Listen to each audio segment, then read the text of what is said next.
ଆମ ଧର୍ମକୁ ଫେରି ଆଣିଥିଲୁ। ଏମିତି ଅନେକ କାମ ବି ଆଗରୁ ହେଇଛି।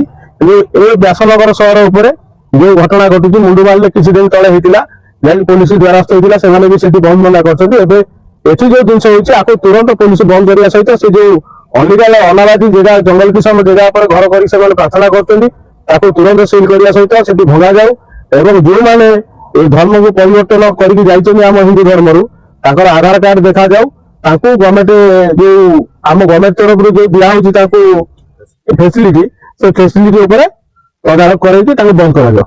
ଦେଖନ୍ତୁ ଧର୍ମ ପରିବର୍ତ୍ତନ କରିବାର ସେମାନେ ଦଣ୍ଡନୀୟ ଅପରାଧ ନ ପାଇବାର କାରଣ ହଉଛି ୟୁଜ୍ ଫଳ। କାରଣ ଯେତେବେଳେ ଇଣ୍ଡିପେଣ୍ଡେଣ୍ଟ ଦେଢ଼ 200 ବର୍ଷ ପୂର୍ବରୁ ସମ୍ବିଧାନ ଦ୍ୱାରା ସମ୍ବିଧାନ ଧାରା ସେଇଭଳିଆ ବନାଯାଇଛି।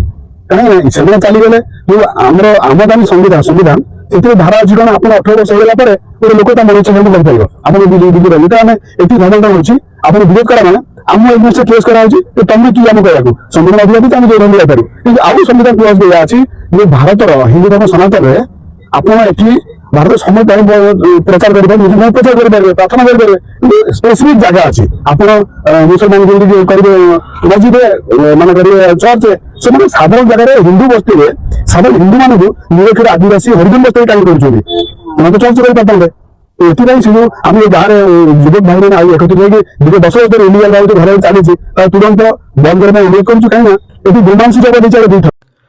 ପ୍ରିୟ ବନ୍ଧୁଗଣ, ଖ୍ରୀଷ୍ଟରେ ପ୍ରିୟ ଭାଇ ଓ ଭଉଣୀମାନେ, ଆପଣମାନେ ଭଲ ଭାବରେ ଜାଣନ୍ତି ଯେଉଁ ଜାଗାରେ ପ୍ରାର୍ଥନା ହୁଏ ବିରୋଧୀମାନେ କିଭଳି ସେ ସ୍ଥାନକୁ ଆସିକି ସେମାନେ ଡିଷ୍ଟର୍ବାନ୍ସ କରନ୍ତି ଆଉ ମିଥ୍ୟା ଧର୍ମ ପରିବର୍ତ୍ତନର ଆରୋପ ଲଗାନ୍ତି ଯେ ଏଠି କ'ଣ ହେଉଛି, ଏଠି ଲୋକମାନଙ୍କର ଧର୍ମ ପରିବର୍ତ୍ତନ କରାହେଉଛି। କେମିତି କରାହେଉଛି ନା ଟଙ୍କା ଦେଇକି ଚାଉଳ ଦେଇକି ଧର୍ମ ପରିବର୍ତ୍ତନ କରାହେଉଛି।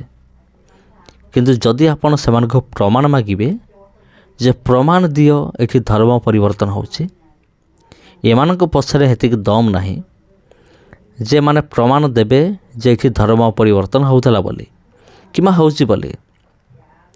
ଆଜି ପର୍ଯ୍ୟନ୍ତ କୌଣସି ବି ଖ୍ରୀଷ୍ଟିଆନ ବିରୋଧୀ ପ୍ରମାଣ କରିପାରିନାହାନ୍ତି ବା ପକ୍କା ସବୁତ ଦେଇପାରିନାହାନ୍ତି, ସଠିକ୍ ପ୍ରମାଣ ଦେଇପାରିନାହାନ୍ତି ଯେ ଖ୍ରୀଷ୍ଟିଆନ ଲୋକମାନେ ଟଙ୍କା ଦେଇକି କିମ୍ବା ଚାଉଳ ବସ୍ତା ଦେଇକି ଧର୍ମ ପରିବର୍ତ୍ତନ କରାଉଛନ୍ତି। ଏମିତି ଅନେକ ବିରୋଧୀମାନେ ଅଛନ୍ତି, ଅନେକ ଖ୍ରୀଷ୍ଟିଆନ ବିରୋଧୀ ୟୁଟ୍ୟୁବରମାନେ ଅଛନ୍ତି। ସବୁଠାରୁ ବଡ଼ ଖ୍ରୀଷ୍ଟିଆନ ବିରୋଧୀ ଯଦି ଆପଣ କହିବେ, ତେବେ ୟାର ଉତ୍ତରରେ ମୁଁ କହିବି ଯେ ଏଠି ଜଣଙ୍କଠାରୁ ଆଉ ଜଣେ ବଡ଼ ଖ୍ରୀଷ୍ଟିଆନ ବିରୋଧୀ, ମାନେ ଏମାନଙ୍କର ମାନସିକ ଚିନ୍ତାଧାରା ସମସ୍ତଙ୍କର ସମାନ। ଆଉ ସେମ୍ ଘଟଣା ଏଠି ମଧ୍ୟ ଘଟିଛି। କ'ଣ ହେଉଥିଲା ନା, ଏଇଠି ଗୋଟେ ଜାଗାରେ ପ୍ରାର୍ଥନା ହେଉଥିଲା। ପ୍ରାର୍ଥନା ହେବା ସମୟରେ କ'ଣ ହେଇଛି ନା, ଖ୍ରୀଷ୍ଟିଆନ ବିରୋଧୀମାନେ କେମିତି ଖବର ପାଇଲେ ନୁହେଁ, କିଏ ଜଣେ ଯାଇକି ତାଙ୍କୁ ଖବର ଦେଇଛି, ଦେଖ ଏଠି ଖ୍ରୀଷ୍ଟିଆନ ଲୋକମାନେ ଧର୍ମ ପରିବର୍ତ୍ତନ କରୁଛନ୍ତି। ଏହି ଖବର ପାଇକି ସ୍ଥାନୀୟ ଖ୍ରୀଷ୍ଟିଆନ ବିରୋଧୀମାନେ ଆସିଲେ, ବଜରଙ୍ଗ ଦଳର ଲୋକମାନେ ଆସିଲେ। ଆଉ ସେମାନେ ଆସିକି ସେମାନେ କ'ଣ କଲେ, ମିଡ଼ିଆକୁ ଡାକିକି ଆଉ ସେମାନେ ଆରୋପ ଲଗାଇଲେ ଡାଇରେକ୍ଟ ଯେ ଏଠି ଧର୍ମ ପରିବର୍ତ୍ତନ କରାହେଉଛି। ଆଉ ଆପଣ ତ ଭଲ ଭାବରେ ଜାଣିଛନ୍ତି ଆଜିର ଯେଉଁ ମିଡ଼ିଆ ବାଲା ଅଛନ୍ତି ସେମାନେ TRP ପାଇବା ନିମନ୍ତେ ସେମାନେ ଗୋଟିଏ ଛୋଟ ନ୍ୟୁଜ୍କୁ କେମିତି ବଡ଼ କରିକି ସେମାନେ ପ୍ରକାଶ କରନ୍ତି, ଏଇଟା ଆପଣ ଭଲ ଭାବରେ ଜାଣିଛନ୍ତି।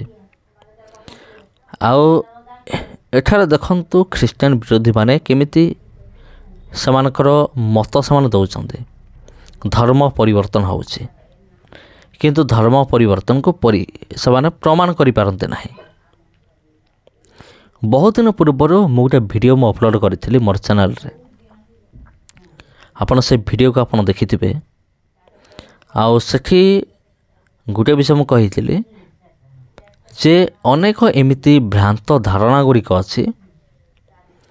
ଆଉ ସେ ଭ୍ରାନ୍ତ ଧାରଣା କ'ଣ, ଖ୍ରୀଷ୍ଟିଆନମାନଙ୍କ ପ୍ରତି ହିନ୍ଦୁ ଲୋକମାନଙ୍କର ଭ୍ରାନ୍ତ ଧାରଣା। ହିନ୍ଦୁ ତ ମୁଁ କହିବି ନାହିଁ, କାରଣ ହିନ୍ଦୁ ଲୋକମାନଙ୍କ ମଧ୍ୟରେ, ହିନ୍ଦୁ ଭାଇ ଭଉଣୀମାନଙ୍କ ମଧ୍ୟରେ ଭଲ ଲୋକମାନେ ବି ଅଛନ୍ତି ଯେଉଁମାନେ ଆମ ସହିତ ମିଶିକି ରହନ୍ତି। କିନ୍ତୁ ଏମିତି କିଛି ଅପଦାର୍ଥ ମାନେ ବିଧର୍ମୀ ଖ୍ରୀଷ୍ଟିଆନ ବିରୋଧୀମାନେ ଅଛନ୍ତି ଆଉ ଯେଉଁମାନେ କି ଧର୍ମ ପରିବର୍ତ୍ତନ ଆରୋପ ଲଗାନ୍ତି ସେମାନଙ୍କ ନିମନ୍ତେ ଖାସ୍ କରି ସେ ଭିଡ଼ିଓଟା ଥିଲା। ଆଉ ସେଥିମଧ୍ୟରୁ ଗୋଟେ ପଏଣ୍ଟ ଯେଉଁଟା ମୁଁ ରଖିଥିଲି ଆଜି ମଧ୍ୟ ସେ ପଏଣ୍ଟ ମୁଁ ରଖିବି। ଅନେକ କହନ୍ତି ତୁମେ ଟଙ୍କା ଦେଇକି ଧର୍ମ ପରିବର୍ତ୍ତନ କରୁଛ। ମୋର ସେମାନଙ୍କୁ ପ୍ରଶ୍ନ ହେଉଛି, ମୋ ଘରେ କ'ଣ ମୁଁ ଟଙ୍କାର ଗଛ ଲଗେଇଛି? ଗଛ ଲଗେଇଛି ଯେ ତୁଳିକି ଦେବି କିମ୍ବା ଝଡ଼େଇକି ଦେବି? ଆଉ ମୋର ଏଇ ଭିଡ଼ିଓ ଆପଣ ପାଇବେ ମୋର ମେନ୍ ଚ୍ୟାନେଲରେ ପାଇବେ, ଯେଉଁଟାକି ଆତ୍ମିକ ଔଷଧ। ସେଇ ଚ୍ୟାନେଲରେ ଏଇ ଭିଡ଼ିଓ ଆପଣଙ୍କୁ ମିଳିଯିବ। ତାପରେ ସେମାନେ କହିବେ ନାଇଁ ତୁମେ ଦେଉନ ଯେ, କିନ୍ତୁ ଫରେନ୍ରୁ ପଇସା ଆସୁଛି, ସେଇ ପଇସାକୁ ତୁମେ ଦେଇକି ଧର୍ମ ପରିବର୍ତ୍ତନ କରୁଛ। ମୋର ସେମାନଙ୍କୁ ସେକେଣ୍ଡ ପ୍ରଶ୍ନ, ଫରେନ୍ରୁ ଯିଏ ଟଙ୍କା ପଠାଇବ ତା ଘରେ କ'ଣ ଟଙ୍କାର ଗଛ ଲାଗିଛି କି ଝଡ଼େଇ ଦେଇକି ସେ ଦେବ ଟଙ୍କା ଦେବ? ଏ ସମସ୍ତ ବିଷୟ ଫାଲତୁ ବିଷୟ। ସୁପ୍ରିମକୋର୍ଟ କିମ୍ବା ହାଇକୋର୍ଟରେ କୌଣସି କୋର୍ଟରେ ଏ ପର୍ଯ୍ୟନ୍ତ ପ୍ରମାଣ ହୋଇପାରିନାହିଁ ଯେ ଟଙ୍କା ଦେଇକି ଧର୍ମ ପରିବର୍ତ୍ତନ କରାହେଉଛି, ଲୋଭ ଦେଖେଇକି ଧର୍ମ ପରିବର୍ତ୍ତନ କରାହେଉଛି କିମ୍ବା ଡରେଇ ଧମକେଇକି ଧର୍ମ ପରିବର୍ତ୍ତନ କରାହେଉଛି। ସବୁଠାରୁ ବଡ଼ ଉଦାହରଣ ହେଉଛି, ଆପଣ ଦେଖିଥିବେ ମାନେ କିଛି ଦିନ ତଳେ ଗୋଟେ ଝିଅଟେ ଆମେରିକାରୁ ଗୋଟେ ଭିଡ଼ିଓ କରୁଛି, ତା'ର ବୟଫ୍ରେଣ୍ଡକୁ ଛାଡ଼ୁଛି। ଏଠି ମୋତେ ଜବରଦସ୍ତ ଖ୍ରୀଷ୍ଟିଆନ କରାହେଉଛି।